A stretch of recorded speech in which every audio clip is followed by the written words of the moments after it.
Welcome back, everybody, to the F1Wonderful show with myself, Owen, and my wonderful co-host, Garrett Horton. We had the French Grand Prix this weekend that we're going to talk about. Garrett, I don't know if you have any first thoughts for the podcast, but thank God that one's over. That's all I gotta say. I know we just did a segment on the tracks we want to get rid of. yeah. I want to change my vote from last week and say get rid of Paul Ricard here in France. Are you done? Doesn't make any sense, that track. No, it's so boring, vanilla. You don't like the race wasn't terrible today necessarily, but there's just no character to that track. You don't like the painted lines, the blue and the red and the whites, and that's kind of cool, but it's also really confusing. There's just so many of them, and I can't tell. The track just doesn't make any sense with the way it's laid out. So, and by the way, make sure you like and subscribe our page. We need to get the viewers in there and the subscribes to continue to do this. We enjoy doing it, but we got to pay the bills, so we need your support. We really appreciate the support, and thank you for listening to us. You're getting paid for this? I hope to one day, certainly. Okay. But I also not yet, though. I do it out of the passion. Okay. Yeah. Well, the passion. I really just want the likes and subscribes just to feel better about myself. I don't really actually want to get paid, of course. Fair enough.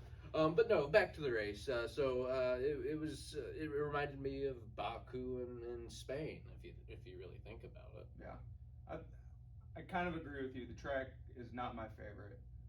It's flat. We know how I feel about the elevation changes. I love elevation changes. Hardly any here. There are none here. I mean, you had a bump, I think, like over turn 8 or something that developed over the summer. What's turn 8? I don't even know how many turns were on this track. There's 15 turns on the track. I did learn that. Honestly, it does remind me of the Circuit of Americas, the track in Austin. At least that has elevation change. It has elevation change, but I don't think it really has any other character other than that. But it's just long straightaways. It's just a design track. But anyway, I'm going on a rant with that. The race was good, probably for the first 15 laps. We had Leclerc and Verstappen going at it. Yeah, so we had. But like I said, it with Baku and it's deja vu between those two tracks. We had Leclerc get. Leclerc was on pole.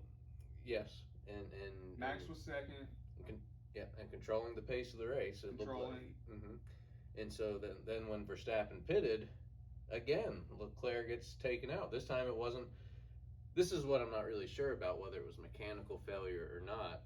Leclerc admitted that it was his fault. Yeah. So the one in Spain and the one in Baku was mechanical failure, the way I understand. All right, you're getting a little bit ahead of pace right here, okay?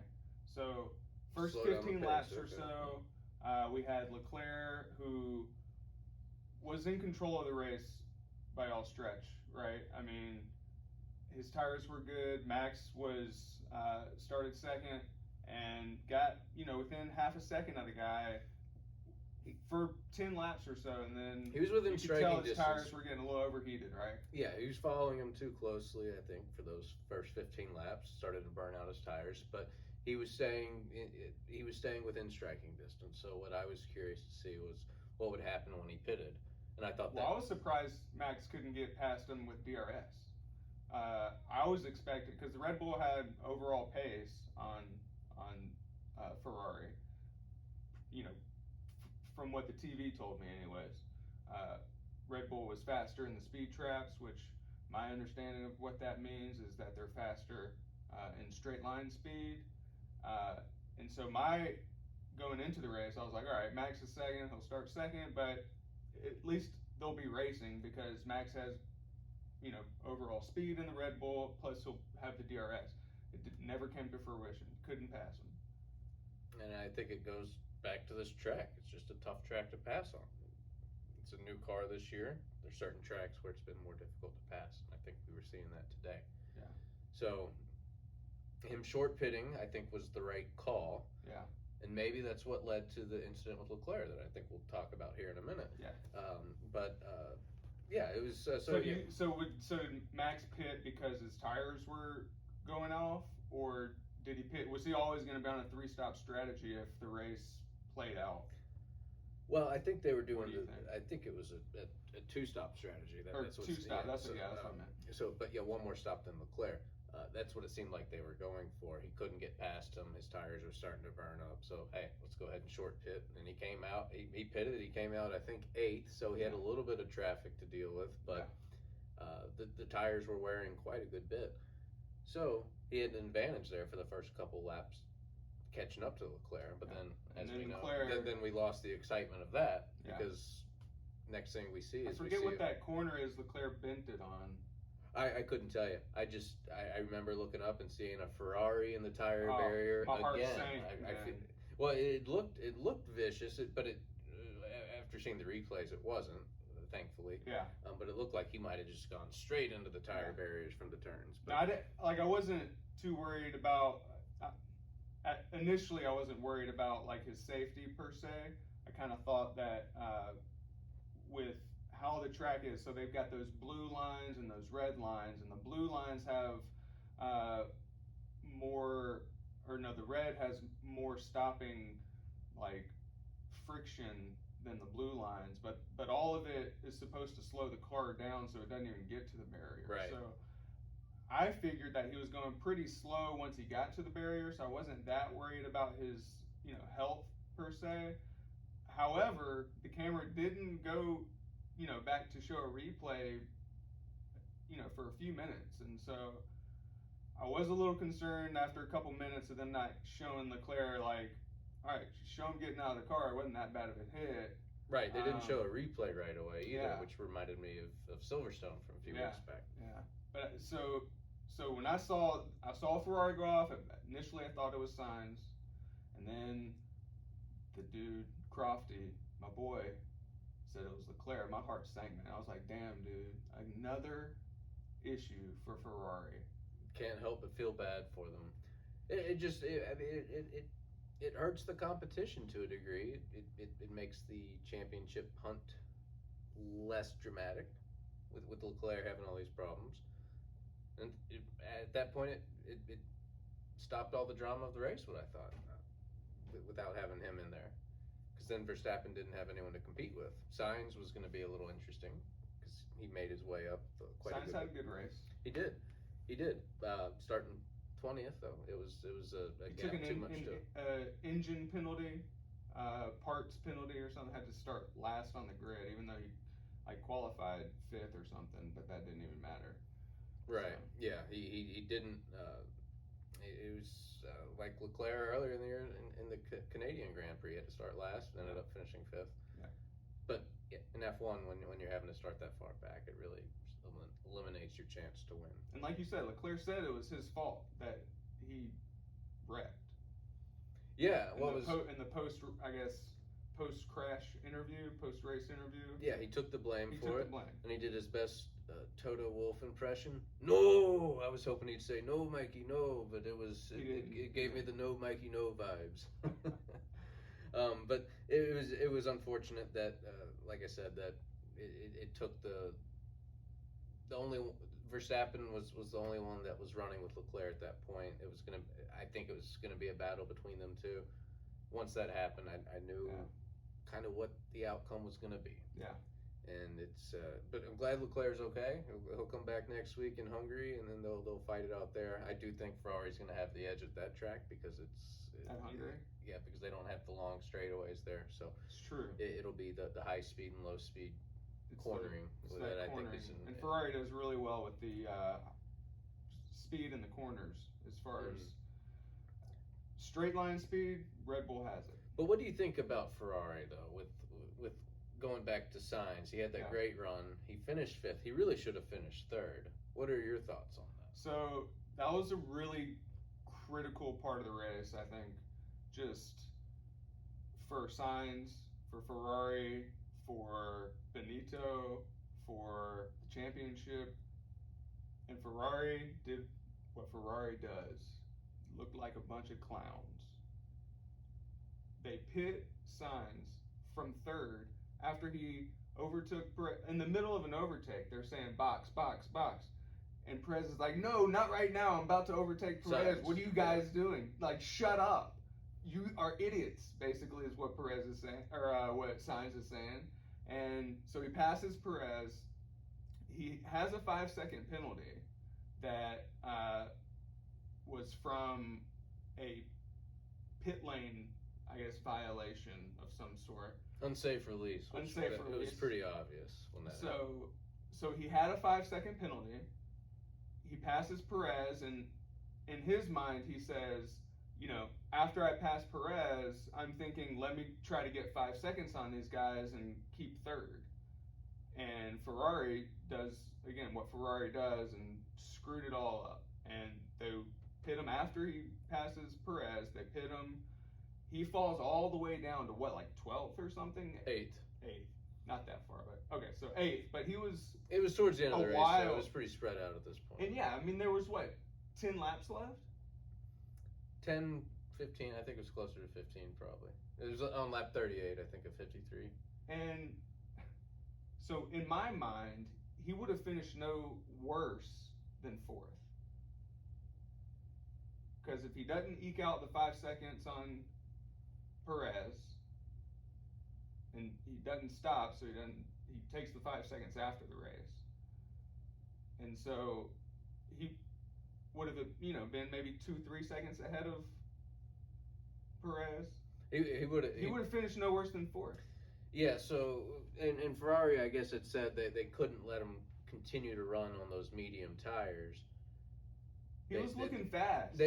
He was running a really fast rate, but I guess their calculations said that he wasn't going to make it to the end of the race on those tires. Sometimes you can just be too smart for your own good. I have to wonder about that, because it seemed like that whole run they were planning on going the rest of the race without pitting again. And as soon as he gets into the podium spot, then they decide, or like you said, right before he gets into the podium position, they're talking about him pitting. And then I think within a couple laps after he gets the third place spot, past Perez, then they have him come in and pit. It didn't make sense to me. The tires, I thought all along that he wouldn't be able to go on the mediums. It makes me wonder, though, if they were just trying to go for the fastest lap, which they got. They did. I don't know.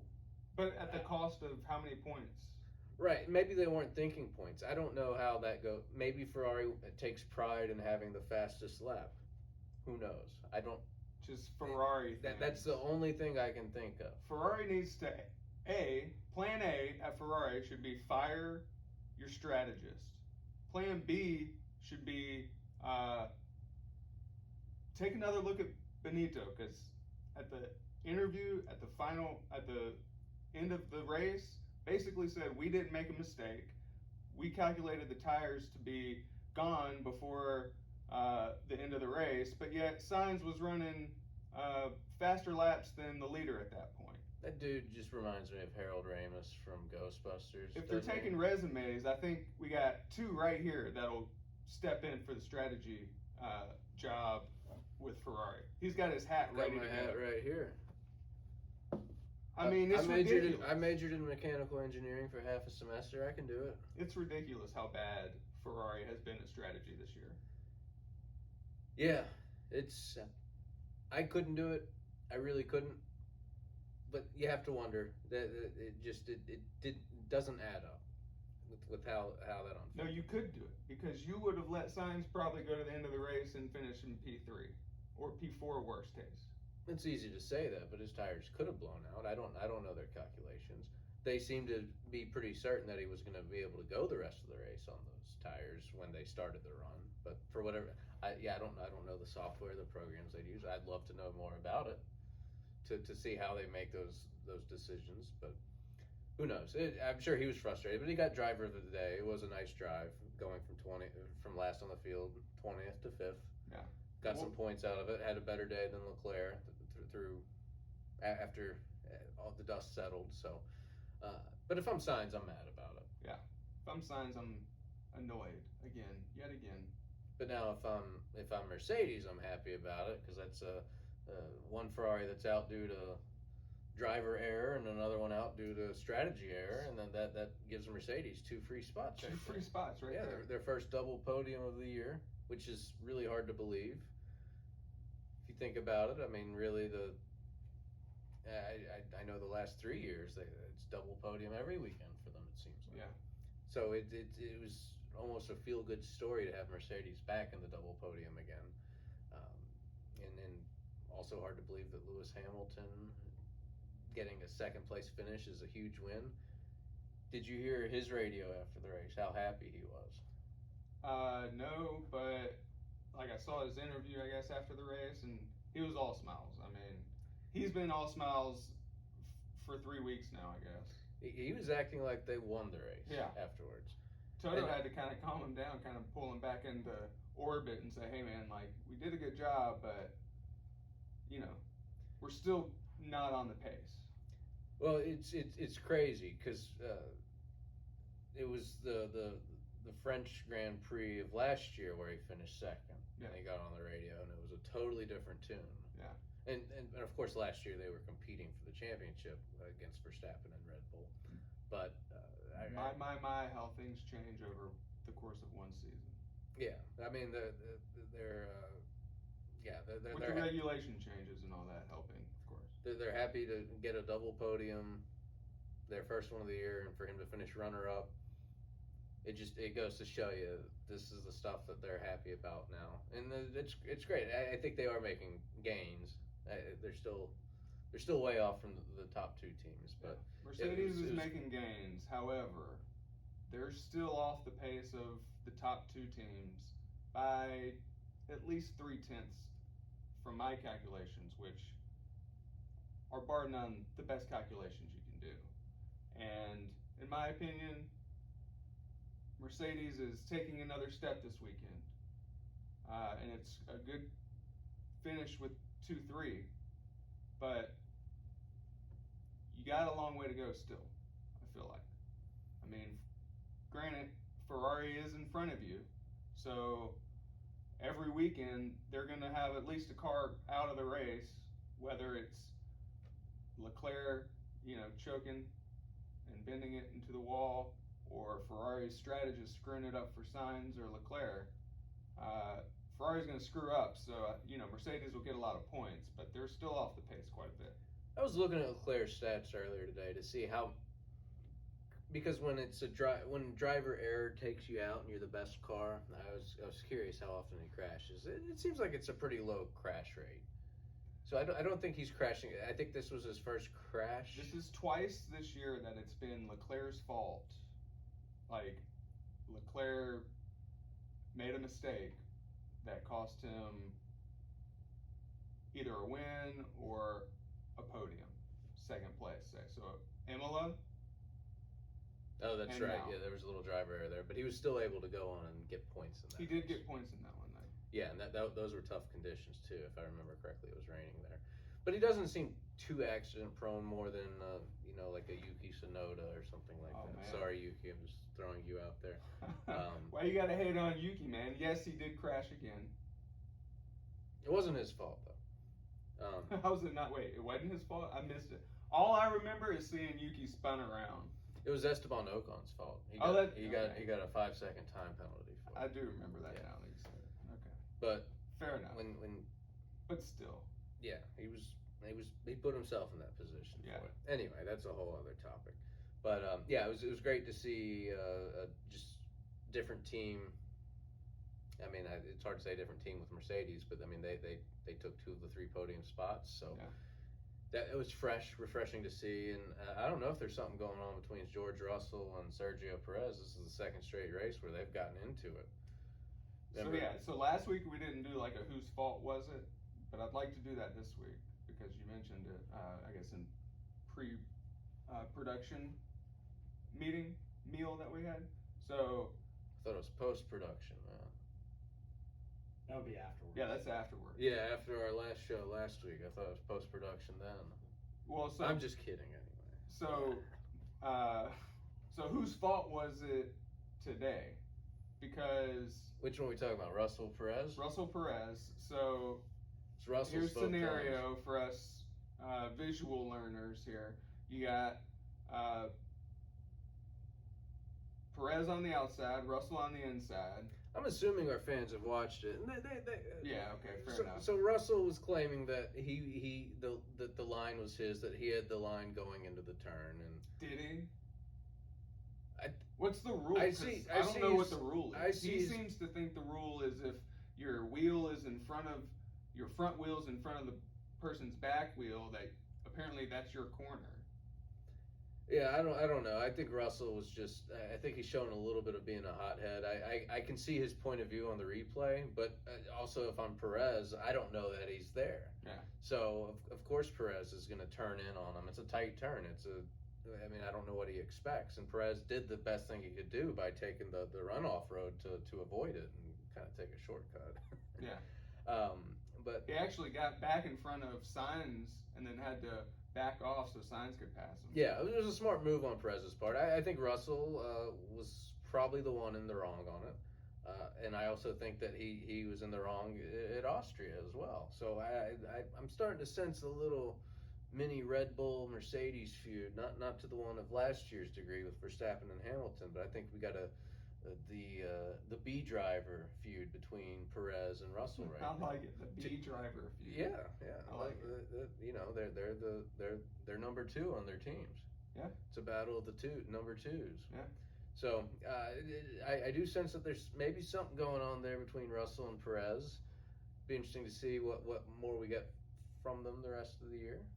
I never really thought that Russell was that aggressive as a driver, but I mean it's 3 races in a row now, right? Yeah, he's got to stop focusing on shirtless pictures of him on Instagram and more on racecraft and staying cool. To me, Toto even called him out on it during the race. Yeah. Basically telling him to shut up, go get him. Yeah. Which he did, and he had a hell of a restart on the virtual safety car when that ended. He was able to time it perfectly and just go right by Perez. Yeah. And that's what I want to see. That's what I want to see out of George Russell, not the whining and complaining. Oh, he's cutting me off or he's turning into me. Yeah. I don't buy that for 1 second. I like the move that Russell made. It was a little late, and you didn't have a chance of making it. But I like the aggressiveness. It was definitely his fault, though. I mean, can't go into a corner like that. It was close, hard racing at the end of the day. Neither of them wrecked or were taken out, so True. I was happy to see that. I mean, that was the race really, because first and second were well decided by that point. So we had a nice little finish there for the podium. Perez was able to hang in there with him for the few laps we had after that last virtual safety car. Yeah. And So what happened with Russell and Perez? Like, did Perez just get caught out at the safety car? He just didn't expect it to end right when it did, or it seemed like Perez was caught napping a little bit on that. caught race. napping a little bit? Yeah, so I don't really know how the drivers know to go on the seemed the like restarts. to You don't have me- the green flag in the air that the flag man's waving. It just happens at any certain point on the track, and Yeah, they it know seemed when like go. to me when they do, because in the little top corner they say virtual safety car ending, and it seemed like to me that lasted a lot longer than it usually does. Like usually when it says virtual safety car ending, it ends pretty quickly after that. Today it seemed like an eternity. Like I was waiting for it to end. It was kept saying ending, it just never ended. And then all of a sudden, Perez takes a nap like I kind of did, and Russell's passing. I kind of did too, to be fair. I wasn't. That's what I don't like about the virtual safety cars. I mean, yeah, it'll tell you it's ending, but you don't know exactly when. yeah. To your point, yeah. Exactly. So it's. I like that they're supposed to speed up the caution periods, which I wish other racing series would adapt. There's a lot of other things I could say about other racing series right now that I won't. So, question: we mentioned the fact that you don't like Paul Ricard track. You want that off the calendar. Yeah, keep Saudi Arabia on the calendar. Forget what I said on our last episode. Get rid of the one in France. My God, man. Are there any others in France that you'd want to see though? I don't Replace know. Paul Ricard with I couldn't Le tell. Mans? That'd be cool, but for Formula One, I think that's too big of a track. That's for the endurance sports car racing. I couldn't tell you any other tracks out there, to be honest. There's Magny-Cours in France. Oh well, yeah, okay. I don't know I don't know any of the characteristics about it, but I know they've raced there before. Yeah. I'm sure it's better than this. It's got to be better than the one they raced at today. Yeah. So yeah, go back there for all I care. I'm with you. I don't like the Paul Ricard track. Well, and this is only the third. So they started racing back here at this track in 2019, I think. So they did 2019 or maybe 2018, 2019. Didn't go in 2020 for obvious reasons, and then 2021. Before that, I think it had been 10 years before they had last raced there in 2008. I didn't know that until today's broadcast. They were just looking at the past winners, and it was Verstappen, Hamilton, then Massa, and that's when I really stopped. I'm like, Felipe Massa, oh my god. So it's been a while since they've been there. But yeah, I hope it's another while before they go back there. I think it's one of the tracks they're talking about not going back to. Well, it's in talks right now, I think, where they're saying either yes or no for Paul Ricard next year. I don't think it's decided yet. I vote if it's no. Off. I got a history here of 7 French Grand Prix circuits. Yep. Well, do we have any thoughts on, is it Reims or Reims? Reims? Looks like it was 50s and 60s. Spell it. Reims. Reims. It's probably an abandoned track now. Yeah, it's 50s and 60s. Somebody out there that's listening, tell us the pronunciation of this. Lime. Lime. What about Rouen? Rouen? No. That's another one from the 60s. Clermont-Ferrand. Never heard of it. These sounds like a fancy bunch restaurant. Of old ones, man. Then you got Le Mans. Yeah. Paul Ricard, because we don't like that one. What about? Maybe they just need to change the track configuration at Paul Ricard. What about Dijon-Prenois? Never heard of it. Sounds like a mustard. Dijon Penoir. And Magny Cours? That's the Magny one. That's the one Owens was talking about. Okay, that was up to 08. Yeah. Okay. Yeah. That's the more long. recent than. Thanks, producer Jamie, for the fact check. Yeah, don't hold me on those pronunciations, French folks. I like the Dijon Fonchon. Please, if anyone of you know the correct pronunciation of it, please tell us in the comments. Yeah. Or send us an email at F1Wonderful@gmail.com. Next episode, we're going to have a mailbag. So we're definitely going to want We're bringing the mailbag back. some emails, questions coming in. Hans texted me earlier, said he's getting back from his vacation here in a few days, so he'll probably be able to send us a few more mailbag questions. Nice. Well, we want new people too, not just Hans. Yeah, I've been digging through those. I think we've gotten some submissions from the Netherlands. I think I saw one from France. Well, we should do the France one. Maybe even an Aussie mixed in there. I hope I haven't pissed off our French fans tonight. We'll repay. Even the French don't like Paul Ricard, bro. Well, that's good. Yeah, they're cool. All right, so let's go to our champ of the week and our chump of the week.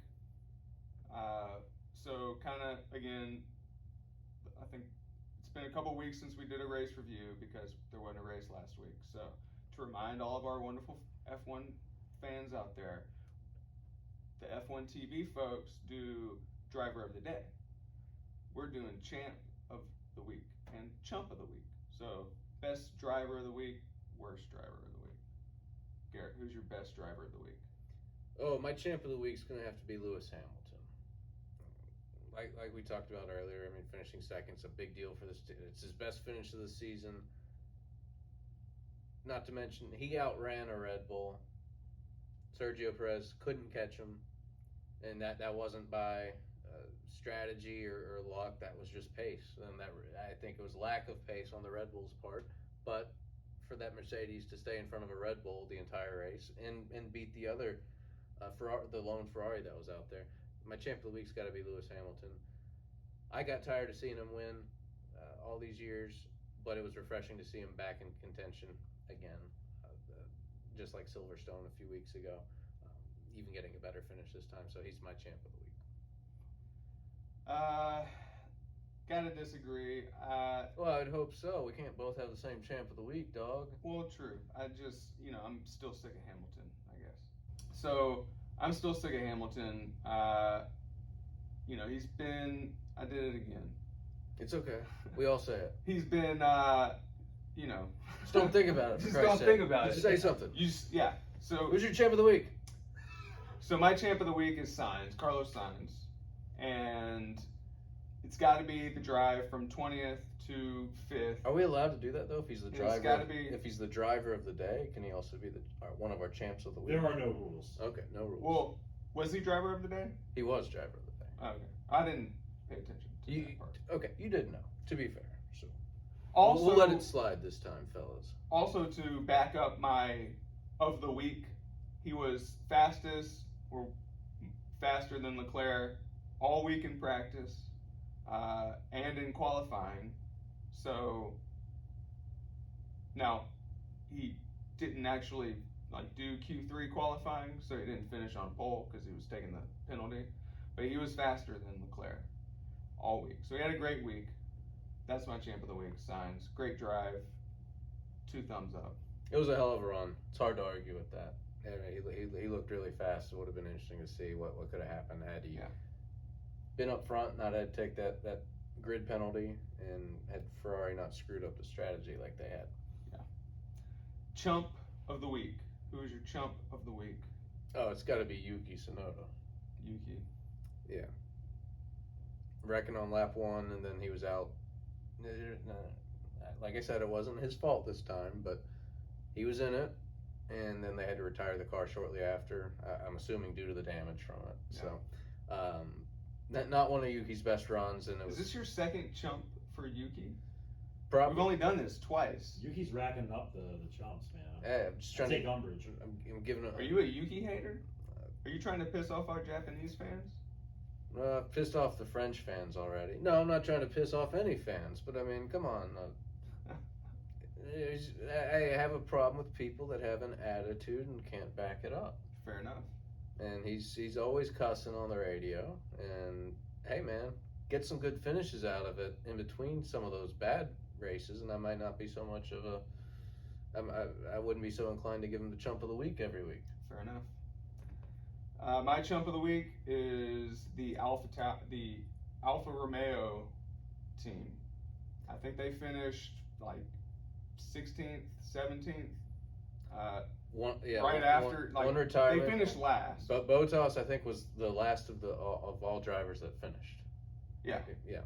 It was a disappointing week for both teams. I didn't see him on the TV once. Yeah, I feel like I not during practice, not during qualifying, not during the race.